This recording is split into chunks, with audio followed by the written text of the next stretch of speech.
여러분 정말 그동안 살기 힘드셨죠? 그래요. 이렇게 불안정한 시기에 무엇보다 절실한 것이 기도의 힘이 아니겠나 하는 생각을 해봅니다. 매일 매 순간이 편치 않고 또 생활의 안정을 잃고 삶이 무너지는 사람들이, 그런 사람들의 고통이 지금 태산처럼 높아가고 있습니다. 코로나19 시대에 모든 사람들이 사회적 거리두기, 격리 이런 용어들을 새삼 쓰다 보니까 혼자 있게 되는 시간이 많아질 때에 우리가 어떻게 기도하고 혼자 스스로 잘 이겨내야 할까 이런 생각을 안 할 수가 없잖아요. 그래서 오늘 이제 그런 주제로 세 분의 연사를 이렇게 모시고 여러분에게 강의를 들려드리게 됐는데, 제가 꽃도 꽃 피우기에를 쓴다는 제 책에 제가 한 줄 읽어보면 따라 읽어보실래요? 한마디 말이 꽃향기가 되고, 한마디 말이 따뜻한 밥 한 그릇이 되고, 한마디 말이 지친 사람에게 의자가 되며, 한마디 말이 상처 입은 이에게 신비한 약이 되고, 내가 하는 말 한마디가 어둠을 밝히는 등불 되게 하소서.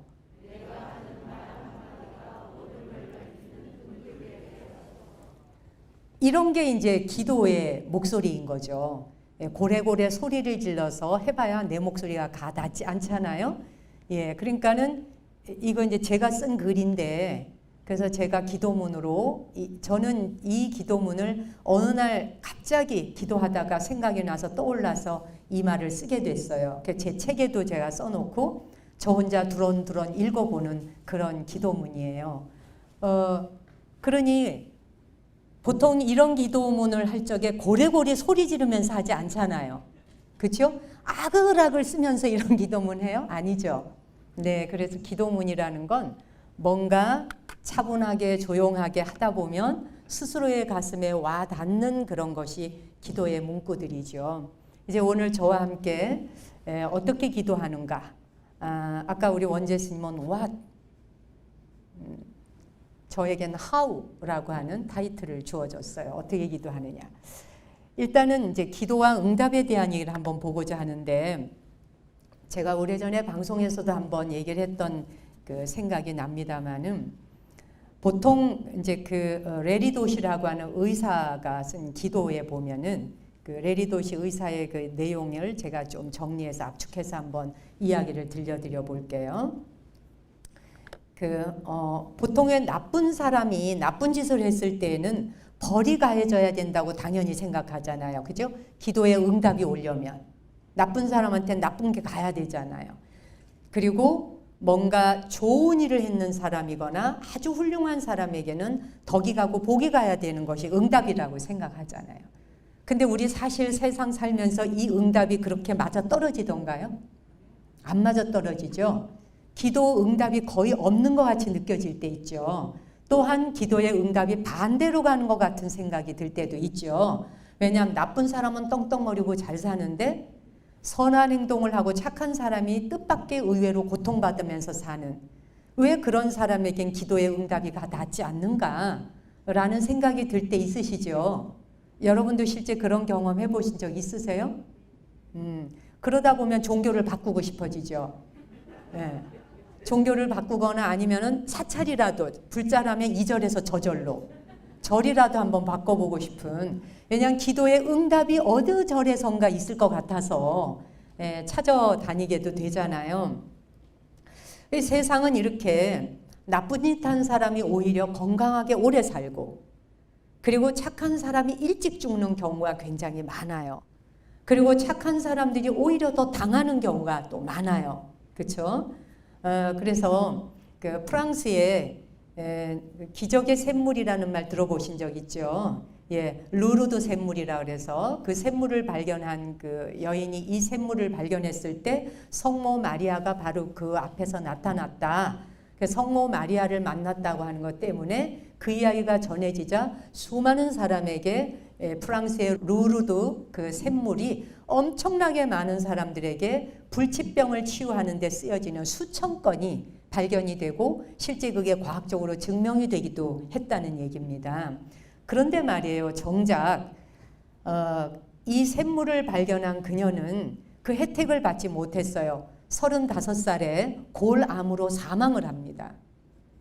그리고 20세기의 최고의 성자라고 일컬어지는 크리슈나무르티, 전 세계에 수백만 명이 스승으로 떠받들어 모시는 분인데 그분 또한 췌장암으로 사망을 하게 됩니다. 또 마하리시라고 하는 힌두의 유명한 성자가 있죠. 존경받는 분인데 마하리시가 길을 걸어가면 길에 깔려있던 화초들의 가시가 저절로 다 물러갔다, 이런 말이 전해올 정도로 그런 대단한 성자이십니다. 그런데 이 마하리시라고 하는 이 존경받는 스승은 위암으로 사망을 했어요. 네. 뭐 이렇게 이 레리도시 이야기는 그래요. 돌아가신 성자들의 죽음을 보면 일반인이 상상하는 것이 아니다.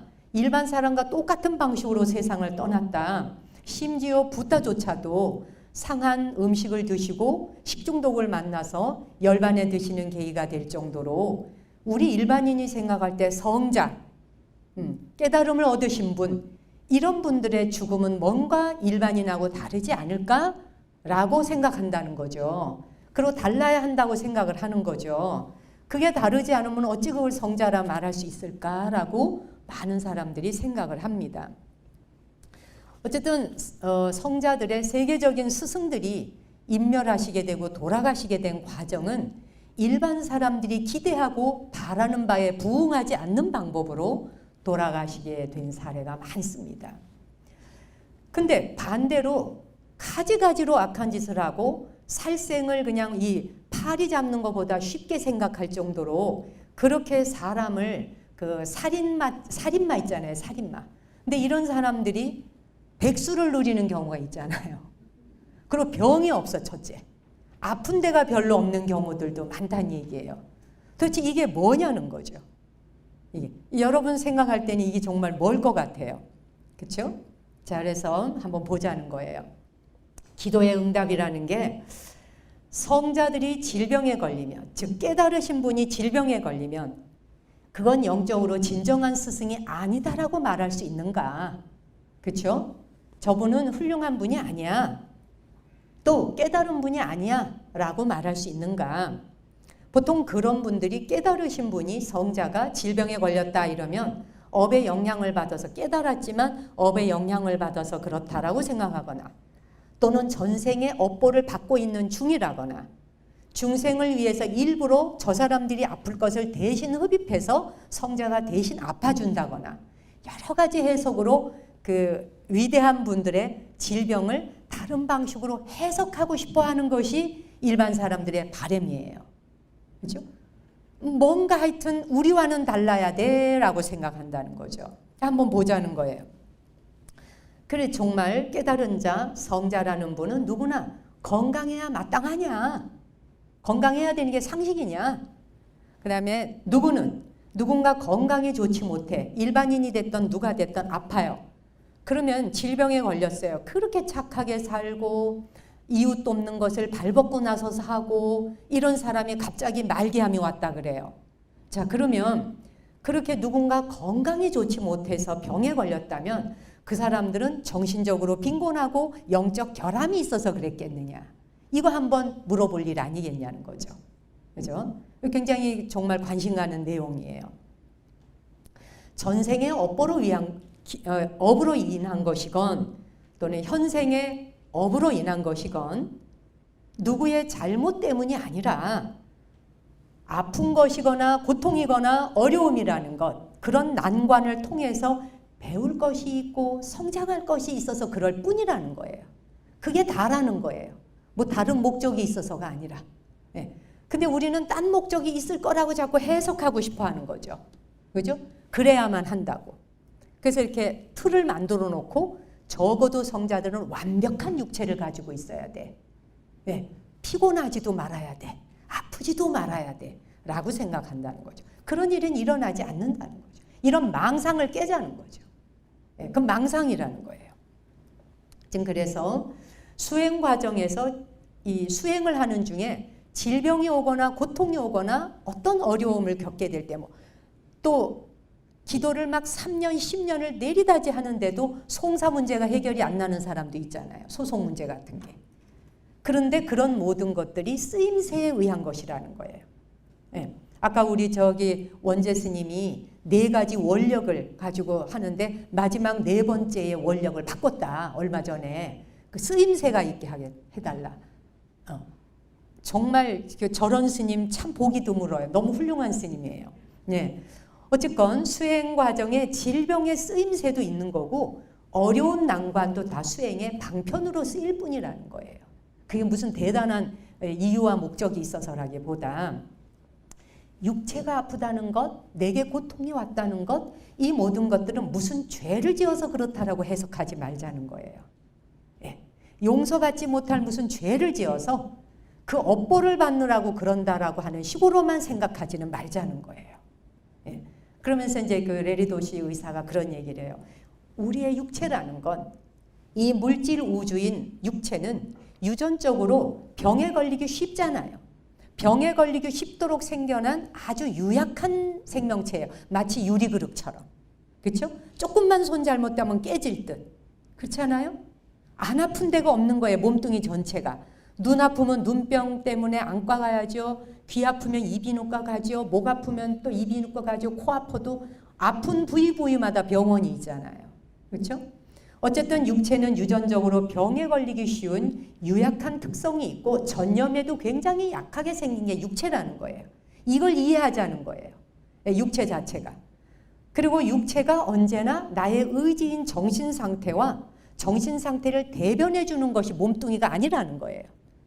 근데 우리는 정신 상태를 대변해 주는 게 몸이라 생각하기 때문에 깨달은 자와 성자는 아프면 안 된다라는 등식을 갖다 붙이는 거예요.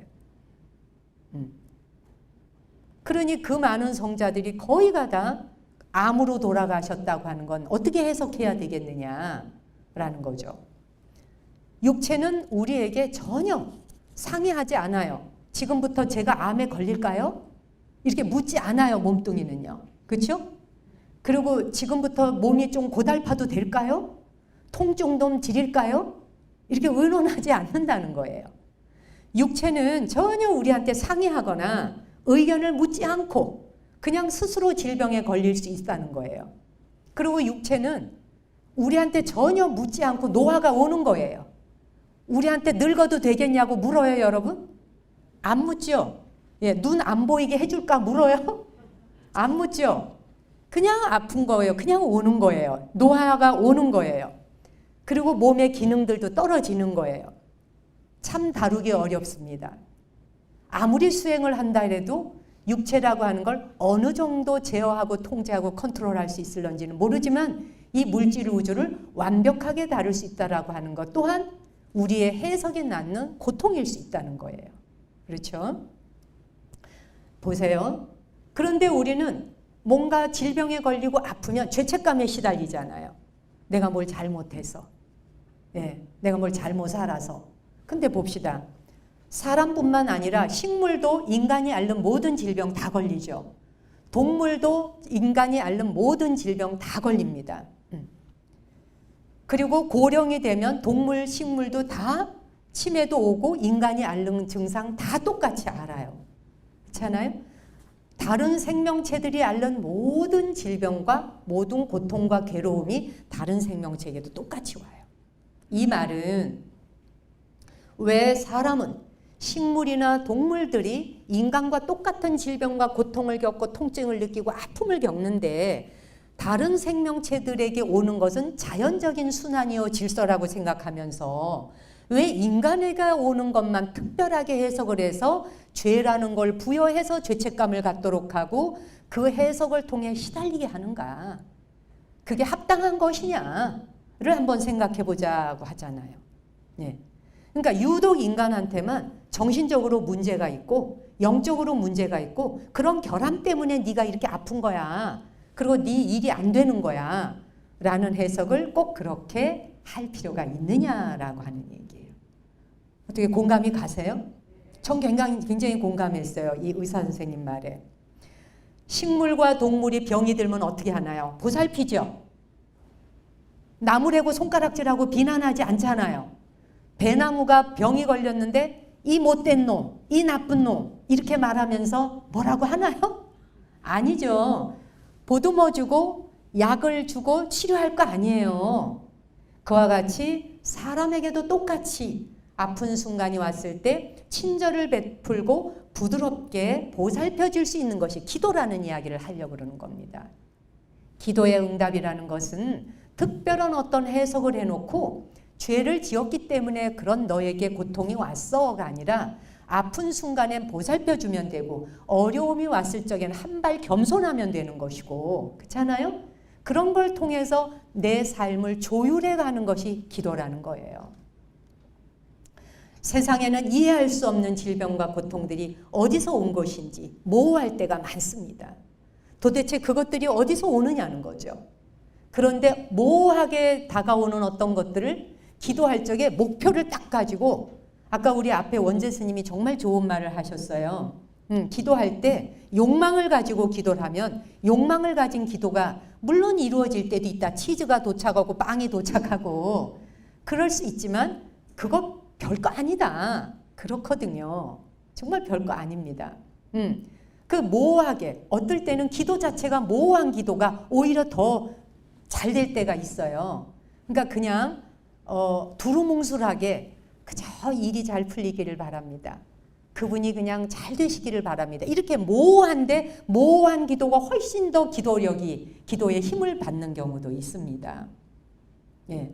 그래서 고통이나 힘든 순간이 왔을 때 나의 무지를 수긍하고 받아들이는 것, 어리석음을 받아들이고 인정하는 것, 그것으로부터 출발하면서 관대해지고 오히려 따뜻함과 친절을 통해서 그 질병의 경계를 넘어가고 고통의 경계를 넘어갈 수 있도록 문을 열어주고 배려하는 게 참된 기도일 수 있다는 거예요. 그게 이제 우리가 뭐 암이 왔다 이러면 보통 암이라고 하는 진단을 받는 순간 바로 어떻게 되나요?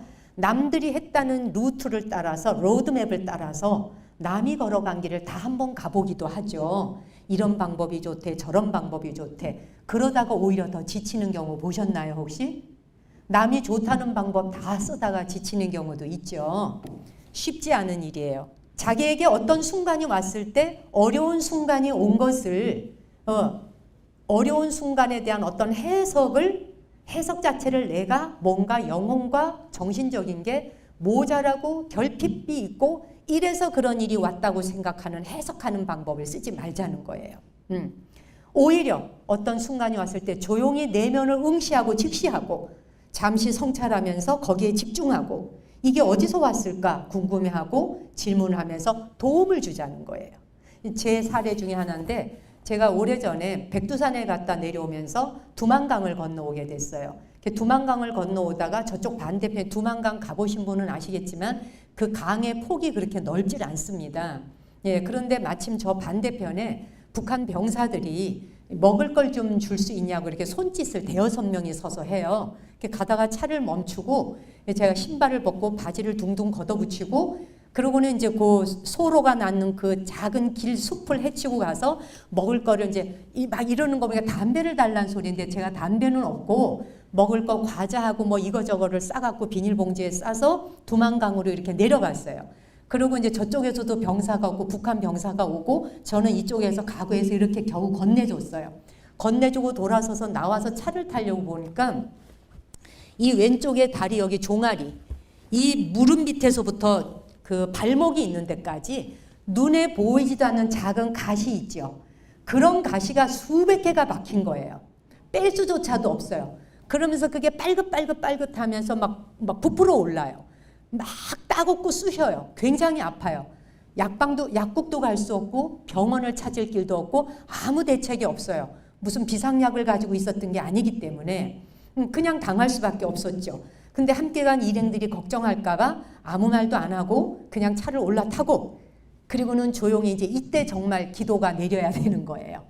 그래서 그냥 조용히 숨을 들이쉬고 내쉬면서 차분하게 그 순간 그냥 그 가시가 수백 개가 박혀 있는 상황을 그냥 직시하고 그대로 잠시 성찰하고 거기에 집중하고 그러면서 숨 들여쉬고 숨 내쉬면서 제가 지어내는 기도를 하는 거예요. 기도라는 건 즉석에서 본인이 지어내면 되는 거예요. 네, 무슨 대상에다 대고 할 일도 없어요. 그래서 제가 숨 들이쉬고 숨 내쉬면서 이미 이 다리에 박혀있는 수많은 그 가시들, 내가 너희들을 해칠 의도가 없다. 내가 너희들을 해칠 의도가 없으니 너희들 또한 나를 해치지 않기를 바란다. 이 말을 몇 번 했어요. 그리고는 편안하게 숨 들여쉬고 숨 내쉬고 정말 20분도 채 안 됐는데 어느 순간에 그 따갑고 아프던 증상이 싹 없어졌어요. 그리고 빨긋빨긋 튀어나온 게 없어졌어요. 그래서 제가 손으로 이렇게 쓰다듬어 봤는데 가시 그 튀어나와서 거실거실하던 게 어디로 흔적도 없이 가버렸어요. 몸속으로 파고 들어가서 녹아내렸나 봐요. 이유는 모르겠어요. 어쨌든 저에게는 굉장히 특별한 경험이었습니다. 네, 기도라는 것이 네, 뭐 박수 받을 일인가요? 왜 눈에 보이지 않는 가시가 박히면 굉장히 따갑잖아요. 이 핀센트로도 잘 안 빠지고요. 근데 그게 그렇게 많은 가시가 박혀가지고 그래서 제가 정말 답이 안 나왔는데 내가 너를 해칠 의도가 없노라. 그러니 너도 몸속에서 나를 해치지 않기를 바란다. 그냥 너는 네 갈 길 가라는 거죠. 근데 그것이 먹혔어요. 어쨌든 그러고는 그냥 싹 가라앉고 없어지고 저는 지금도 돌이켜보면 그래서 두만강 사건이에요. 저한테 그게 두만강을 건너서 갔다 오면서 그 가시덤불이 거기 있었고 그게 그렇게 몸에 달라붙어 가지고 박히는 어떤 풀 종류 식물이 있는지를 몰랐던 거죠. 여하간 어떨 때는 아무 공식이 없다는 거예요. 어떤 어려움에 처했을 때 무슨 공식을 따라가면서 이 약 처방하고 저 약 처방하고 이렇게 하면은 뭐 다 낫지 않겠냐라고 생각하지만 때로는 공식이 없다는 거예요. 그냥 공식이 없고 내가 어려움과 고통이 왔을 때 그것과 어떻게 조율을 하며 합류하고 그와 싸우지 않으면서 잘 보낼 것인가. 이 마음을 갖는 것만으로도 내가 그를 해칠 의도 없고 그가 나를 해칠 의도가 없는 순간 소멸되고 사라지는 멋진 경험을 했다는 거예요. 그러니 정신적으로 뭐 탓을 하는 위주. 네가 뭘 잘못했으니까 그걸 주의 깊게 보지 못해서 거길 갔다 오다가 가시가 bek혔잖아. 병원이 없는데 어떡하란 말이야. 이제 너 죽었다. 막 이렇게 해석할 일이 없다는 거예요. 그죠? 그냥 참아내면서 내가 할 수 있는 일을 하면 된다는 거죠. 고통이나 불편함을 그냥 인정하고 그걸 그냥 내가 수용하고 그러다 보면 다른 감정으로 변화되어지는 걸 느낄 수 있다는 거예요. 자, 선한 자 악한 자에게 인광보로 기도가 응답하는가 아까 했고요. 자, 응답하는가 또 이제 사무량심 지나가고 자, 그래서 사람마다 그 성향이 다르고 성격이 다르다 보니까 기도의 종류도 그래서 그렇게 많이 개발되어 있는 거예요. 한 가지 유형으로 기도하지 않죠. 성격에 따라서 이 성향에 따라서 기도 방식을 잘 선택하기만 하면 상당한 효과를 보기도 하죠. 기도라는 건 어차피 스스로의 영적 성장과 타인의 성장을 돕기 위해서 더 나은 길을 가기 위한 것이 기도의 힘이잖아요. 그렇죠? 간단하게 보자면 뭐 분노가 치밀어 오르는 것을 참지 못하는 사람에게는 절기도하면 좋다는 말 들어보시죠. 그냥 자비심 명상을 많이 하라. 자비심에 대한 자비심을 뒤집으면 분노가 되고 분노 뒤집으면 자비심이 되거든요. 분노 일어나는 사람 그거 껍데기 하나만 싹 뒤집으면 바로 자비심이거든요. 예, 그걸 몰라갖고 화를 내는 거거든요. 그리고 참지 못하는 사람들, 뭔가 잘 견디지 못하고 인내하지 못하는 사람들은 계율을 잘 지켜봐라. 계율을 지키면 오히려 그 성품이 약해진다. 예, 그리고 또 욕망이 유난히 많아. 뭐 이것도 저것도 탐욕심이 많아요. 그런 사람에겐 보시를 행하는 것으로서 욕망을 내려놓는 거. 베풀고 나누고 관대해짐으로 인해서 보시를 하다가 보면은 오히려 그 욕망이 좀 잦아드는 기도도 있지 않습니까? 집착심이 유난히 많아. 뭐 누가 한번 사랑한다 그러면은 죽어서 바뀌지 않는 이상 너는 내 곁을 떠날 수 없어. 라고 해서 그냥 뭐 이게 살인을 겁나지 않아 하잖아요. 그 집착심 때문에. 그런 집착심이 유난히 많은 사람들은 부처님 당시 때는 묘지에 가서 시신 앞에서 수행하는 걸 해보라. 예, 그러다 보면 그 하나하나 내가 그토록 집착한다는 몸뚱이 그 모든 것들이 어떻게 죽어서 소멸해 가는지를 봄으로써 혐오하는 마음을 오히려 가지면서 수행의 길로 나아갈 수 있게도 해주지 않습니까? 자, 그래서 내향적인 사람과 외향적인 사람, 내향적인 사람의 경우가 대부분 좀 정적이고 고요한 걸 좋아하다 보니까 선수행이 잘 맞고 고요히 앉아서 하는 명상수행이 잘 맞는 경우가 있어요. 그렇죠? 선수행이나 명상수행. 또 외향적인 사람의 경우는 절기도를 한다든지 사경을 하거나 합송, 경을 독송하는데 혼자 읽는 것보다는 여러 사람과 함께 읽을 때 훨씬 더 으쌰으쌰 힘이 나기도 하는 거예요. 뿐만 아니라 외향적인 사람은 할 게 많아요. 움직이면 되는 거예요. 설거지하면서도 알아차리고, 그렇죠? 명상하고 기도하고 청소하면서도 빨래하면서도 모든 움직임 속에서 다 기도할 수 있기 때문에 써먹을 게 굉장히 많습니다. 다양하게. 어떤 식으로든지 자기만의 방식을 찾아서 자기 성향에 따라 어떤 기도 방식을 개발해 나가기 시작하면, 그리고 아까 우리 그 원재 스님이 뭘 하는데 나는 반복했습니다라는 말을 합니다. 반복이 굉장히 중요합니다. 반복하는 것이 모듈화가 되어져야 됩니다. 반복되어지지 않는 건 우리 뇌는 기억하지 못합니다. 반복되어져서 나의 것으로 만들어진 것만이 뇌가 거기에 필요한 더 이상의 에너지를 쓰지 않게 돼요. 반복되어지지 않은 것들을 우리가 하려면은 굉장한 힘을 써야 되잖아요. 등산 안 하던 사람이 등산을 하려고 해보세요. 엄청나게 에너지를 써야 되죠. 근데 반복해서 하다 보면 나중에는 가볍게 올라갈 수 있어요. 기도도 마찬가지고 모든 일이 다 그렇습니다. 반복하다 보면 그 다음부터는 힘이 안 들어요. 힘이 들지 않기 시작해서 저절로 되어지고 저절로 작동되어져야지만이 그때부터 그 행위로부터 자유로워지게 되는 거예요. 그렇죠? 물론 내향적이고 외향적인 사람을 구별하기보다는 이 두 가지를 함께 조율을 이루면서 융합되어서 할 수 있으면 가장 좋습니다. 뭐 따로 하는 게 아니라 저 두 가지를 병행해서 할 수 있을 땐 가장 좋습니다. 기도의 방법을 제가 오늘 간단히 3가지를 이야기해 보겠습니다. 여러분이 이미 많이 하고 있는 기도, 감사의 기도가 있겠죠. 자, 감사의 기도라는 건 너무 당연한 것으로 알고 있고 너나 나나 다 하는 것이라고 생각하지만 이것만큼 우리의 일상생활 속에서 나를 바꿔주는 것 정말 돈 안 들고 힘들이지 않고 가벼운 것이면서 효과도 있습니다. 감사의 기도라고 하는 건 감사할 일이 없을 때 미리미리 저축해 두는 겁니다. 우리는 대부분 감사할 일이 있어야 감사하잖아요. 네가 나에게 선물을 사줘서 고마워.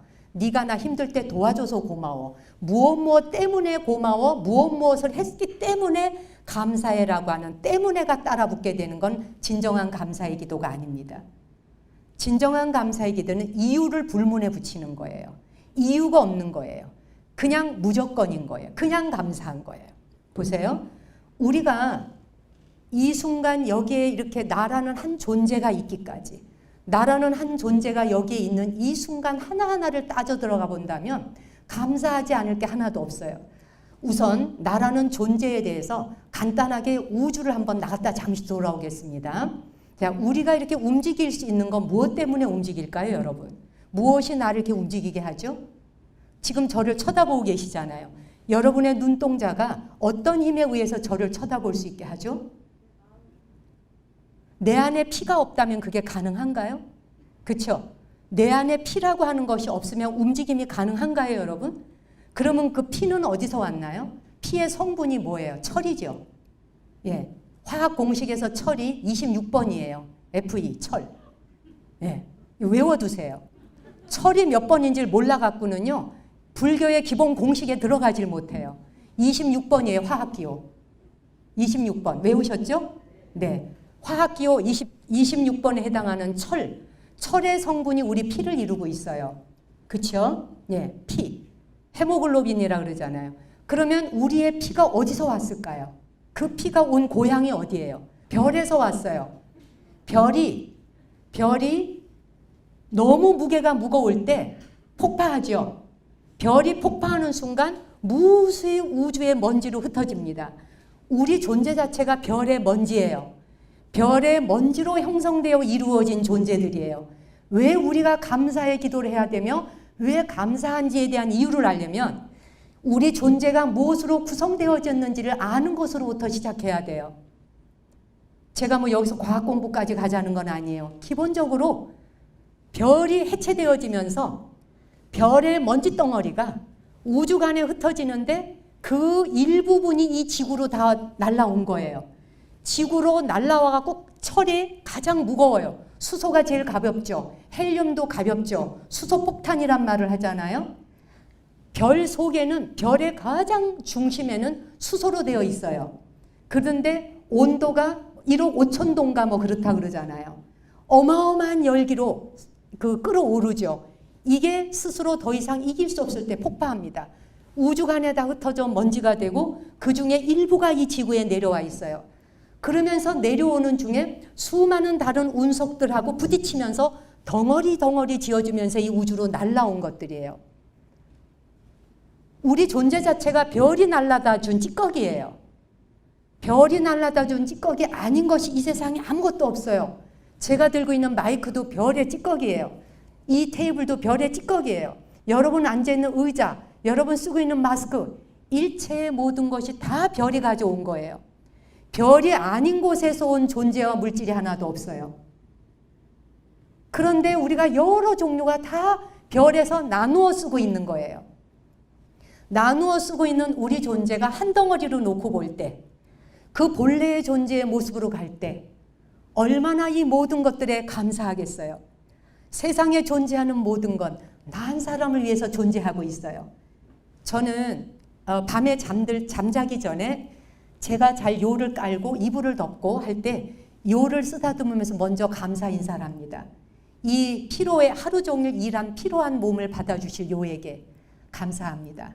이불을 덮으며 이불에게 내 몸이 차갑지 않도록 덮어주는 이불에 감사합니다. 여러분이 쓰고 있는 일체의 모든 사물들이 나를 위해 그냥 돈만 주면 살 수 있는 물건이라고 생각지 말아보자는 거예요. 그 물건이 내 앞에 당도하기까지 별이 날라다 준 이 모든 것들에 대한 무지함, 정말 무한한 감사, 그런 감사가 내 안에서 솟구치기 시작할 때, 세상에 감사하지 않을 존재가 없을 때 내 삶은 충만하고 풍요로워지기 시작한다는 거죠. 지금 멀리 떨어져 있지만 옆에 있는 사람 바라보며 감사하다고 한 번만 웃어줘 보세요. 지금 당장. 자, 시작. 한 번만 바라보고 감사하다 한 번만 말해보세요. 더 바라지도 않을게요. 눈 좀 마주치고 감사합니다. 한 번만 해보세요. 감사합니다. 안 했던 사람한테는 이게 1억을 주는 것보다도 오히려 더 어려워하는 사람이 있어요. 차라리 내가 1억을 줄게. 그게 더 쉬워. 그 정도로 감사라는 말하는 걸 어렵게 생각하는 사람이 있어요. 그렇게 굳어있는 마음과 그렇게 얼어있는, 제가 프리즈 프레임인데 얼어있고 굳어있는 마음 속에서 세상의 영역을 정해버린 내가 다른 우주와 어떻게 결합할 수 있을까? 오픈 마인드, 마음을 열면 열수록 우주는 내 곁에 훨씬 더 가깝게 다가오고 멀지 않은데, 그러나 닫으면 닫을수록 우주로부터 내가 점점점 작아지고 멀어지지 않겠어요? 아무튼 감사에 대한 것, 감사합니다 한마디만 해도 공간이 금방 평온해져요. 기도를 어렵게 생각하지 마세요. 내가 하는 행동 하나가 다른 사람을 위해서 배려하는 마음은 전부 기도에 들어간다고 판단하고 생각하시면 돼요. 법당에 가서 기도하고 교회에 가서 기도하는 그런 행위가 기도라고 생각지 마세요. 내 처신과 나의 행동과 그리고 내가 하는 내뱉는 말 한마디와 내가 가지는 생각 하나가 곧 기도로 직결되어 있느냐. 왜? 기도는 우주와 만나는 일이거든요. 내 존재가 별에서 왔고 다른 모든 존재가 별에서 왔고 작은 생명 하나도 해치지 않으려고 하는 마음을 가지는 것이 기도의 힘이라는 거죠. 네. 그런데 이기적인 극도의 이기심을 가진 사람은 폭력성과 잔인함이 가면 갈수록 더욱더 일어나는 거죠. 그러나 극도의 이타심을 가진 자는 동정심이, 그리고 연민하는 마음이, 애민하는 마음이 사람이 할 수 있는 범위를 넘어서는 거예요. 그런 자를 보살이라 말해요. 그다음 두 번째, 정화의 기도로 들어가겠습니다. 기도의 방법, 어떻게 기도할 것인가의 두 번째, 정화기도. 정화기도는 불가에서는 우선 만트라 기도가 있습니다. 관세음보살, 관세음보살, 지장보살, 지장보살 또는 옴마니 밤매음 여러 가지의 진원들이 있죠. 주력 기도라고 아까 말씀하셨잖아요. 이런 주력 기도를 통해서 정화 기도를 하게 됩니다. 주력을 계속 하다 보면 갈등이 없어지고 부정적인 생각들과 판단 분별이 점점 소멸되어지고 가벼워지죠. 무엇이? 몸과 마음과 영혼과 정신이 다 가벼워집니다. 근데 제가 오늘 소개하고자 하는 정화의 기도는요, 3000년 전부터 내려오는 하와이에서 내려오는 기도법을 소개하고자 해요. 불자가 아닌 사람에게도 해당되고 불자인 사람도 즉석 응급처치로 써먹기가 좋고 제가 한 20년째 하고 있는 것이기도 해요. 즉석에서 써먹기 굉장히 좋습니다. 자, 누군가와 갈등을 겪거나 부정적 생각이 일어나거나 판단 분별심이 일어날 때 방치하지 말고 내 의식과 자신의 판단을 향해서 미용고사를 하는 거예요. 첫 마디만 따면 미용고사예요. 예. 그래서 미안해요. I'm sorry, forgive me, thank you, I love you. 요 네 마디예요. 더 다른 말이 없어요. 근데 이 네 마디 말을 가지고 하와이에 정신병원에 입원한 거의 모든 정신병 환자를 슈렘 박사는 이걸로 다 고치신 분이에요. 수백 명의 환자를 딱 요 네 마디 말로 근원으로 돌아가는 거예요. 자, 그런데 이것에 비밀이 하나 숨어 있어요. 내가 어떤 사람이 굉장히 너무너무 미운 사람이 있어요. 예, 미운 사람이 가족 중에 특히 가까운 사람 중에 있죠. 그런데 그 사람을 바라보면서 미용고사라니까 그 사람 쳐다보면서 그래 내가 너한테 인심 쓴다. 미안해요. 용서해요. 고마워요. 사랑해요. 이런 가슴에 울림이 없어요. 이거는 상대방을 바라보면서 하는 게 아니에요. 내가 그 사람을 바라보면서 밉다고 일으킨 나의 의식을 향해서 하는 거예요. 내가 나에게 하는 거예요. 내 의식, 내 판단, 내 분별심.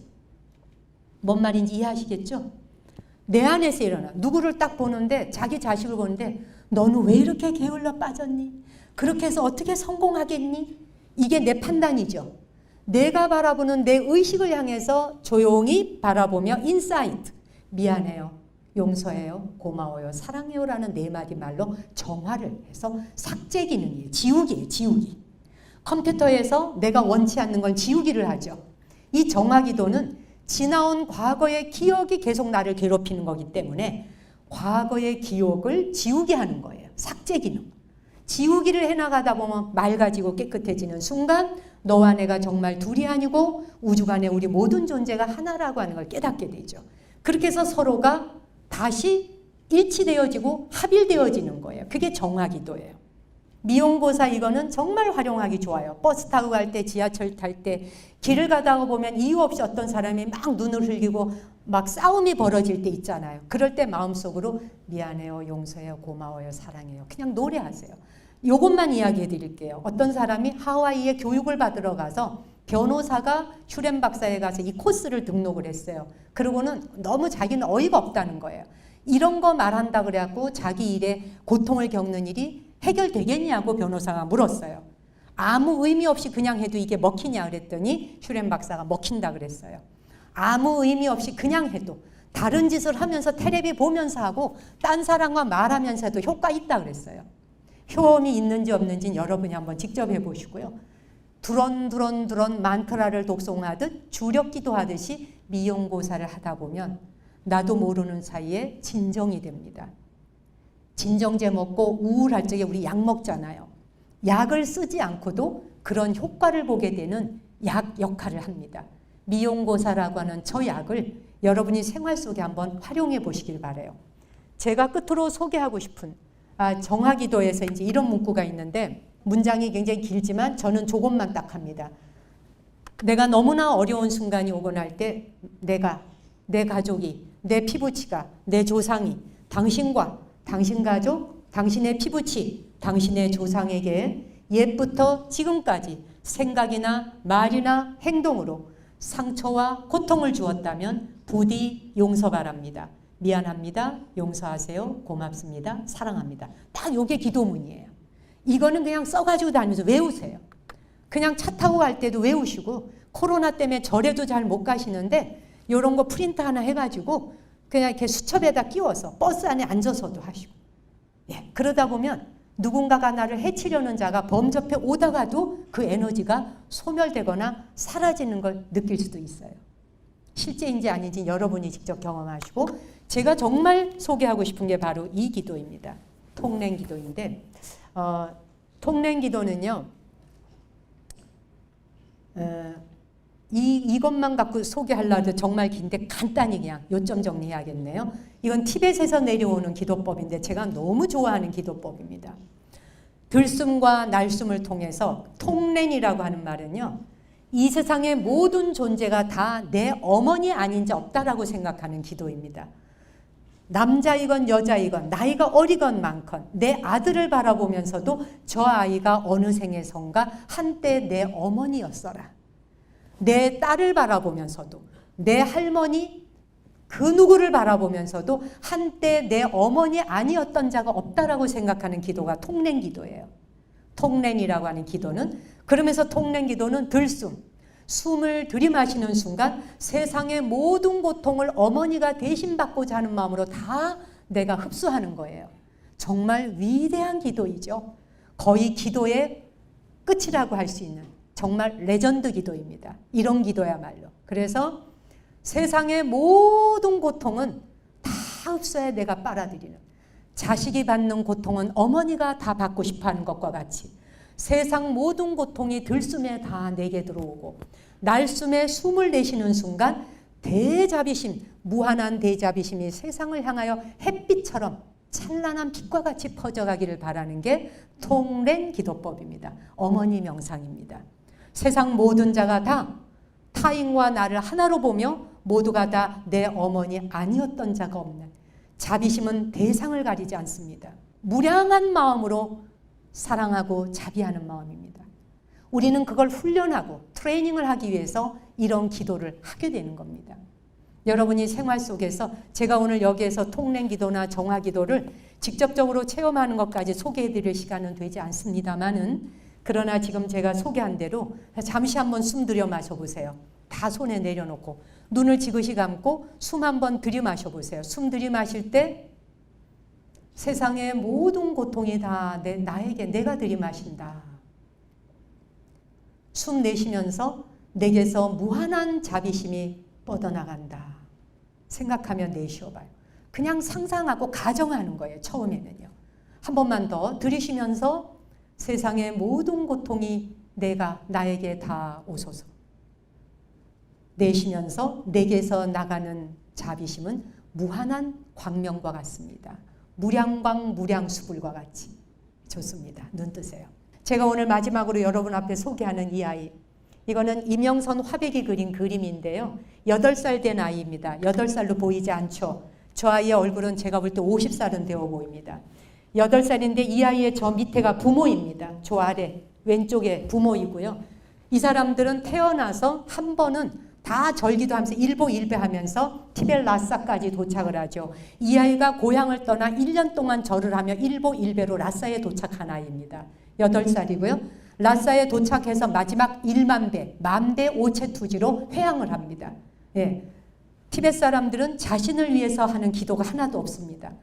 세상의 만중생을 위해서 하는 기도를 합니다. 세상의 모든 사람을 위한 기도를 통해서, 왜? 그 속에 자기가 포함되기 때문에 나의 개인적 기도를 하는 게 없습니다. 그래서 갈망하는 욕구 때문에 헐떡거리지 않는 것입니다. 오늘 제가 여러분께 소개한 감사의 기도, 또 뭐가 있었죠?